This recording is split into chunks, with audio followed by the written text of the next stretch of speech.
Hi Pikachu, നിന്നെ കാണാൻ ഞങ്ങൾ എവിടെ വന്നത്?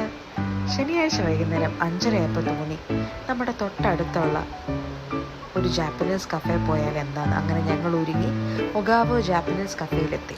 അവിടെ ചെന്നപ്പോഴോ അതിമനോഹരമായി ജപ്പാൻ രീതിയിൽ ഡെക്കറേറ്റ് ചെയ്തൊരു ചെറിയ കഫേ. ഫുൾ തിരക്കായിരുന്നു. അങ്ങനെ ഞങ്ങൾ അവിടെ വെയിറ്റ് ചെയ്ത് കുറച്ച് നേരം നിന്നു. അപ്പോഴാണ് ഈ കലാപരിപാടികളൊക്കെ നടന്നത്. പിക്കാച്ചുവായിട്ട് കളിപ്പിച്ചു. ടിറ്റിയും നോവയും നല്ല എൻജോയ് ചെയ്തു. ബുക്കുകളൊക്കെ അവിടെ ഉണ്ടായിരുന്നു, അതൊക്കെ ഒന്ന് മറിച്ച് നോക്കി.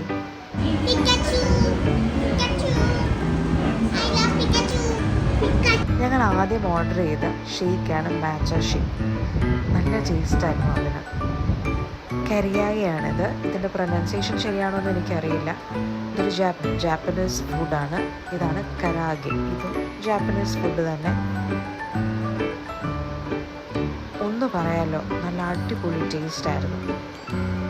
അങ്ങനെ ഞങ്ങൾ കഴിച്ചതിന് ശേഷം ഷിൻറ്റാവോയോട് ബൈ പറഞ്ഞ് കൊച്ചിയുടെ നൈറ്റ് ലൈഫിലേക്ക് ഇറങ്ങി. അതിനുശേഷം ഒരു ചെറിയ ഈവനിങ് വാക്കൊക്കെ കഴിഞ്ഞതിന് ശേഷം ഞങ്ങൾ വീട്ടിലേക്ക് മടങ്ങി.